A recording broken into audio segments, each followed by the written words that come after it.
ვინც დღეს ქვეყნის არ დამშვიდებას ხელს უწყობს, საქართველოს მტერია, ასე ეხმაურება ქვეყანაში მიმდინარე მოვლენებს პარლამენტის თავმჯდომარე. შალვა პაპუაშვილის განცხადებით, ბოლო პერიოდში საპროტესტო აქციები მშვიდად ძალადობის გარეშე მიმდინარეობს, რაც მისი თქმით იმას ნიშნავს, რომ პროცესები ნორმალურ კალაპოტში ბრუნდება. პარლამენტის თავმჯდომარის თქმით, ოპოზიცია გარე ძალებიდან იმართება.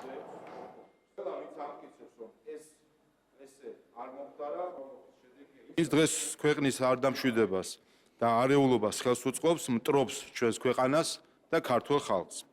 აქციების დაწყებიდან საკმარისი დრო გავიდა. მოვისმინეთ პროტესტი, უკმაყოფილება, პრეტენზიები და საყვედურები.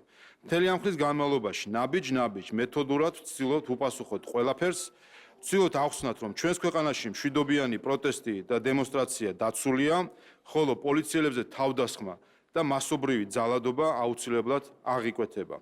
ვცდილობთ ახსნათ, რომ არავითარი ჩელიაბინსკი არ არსებობს. არსებობს მხოლოდ საქართველო, მისი დედაქალაქი თბილისი და მთავარი გამზირი რუსთაველი.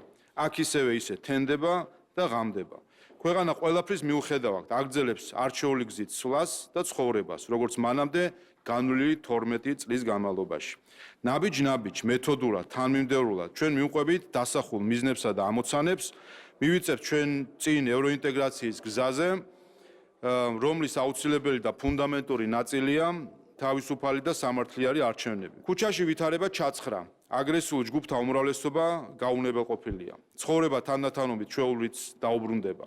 ყველას მოუწევს ქართველი ხალხის არჩევანის მიღება და აღიარება, რადგანაც ის სრულ სიმართლეზეა დაფუძნებული. ამ ფონზე ჩვენ ვხედავთ კიდევ ერთ და იმედია უკანასკნელ გაბრძოლებას საქართველოს გადაკიდებული უცხოელი პოლიტიკოსების ვიზიტს, რომლებიც რუსთაველის გამზის ისევ წასაგესებლად ესტუმრნენ. მათი მიზანია ჩამქვლად ცეცხლზე ნავთის დასხმა, წაგებულ დღის წესრიგზე ჩაბღაუჭება და შემოტრიალება.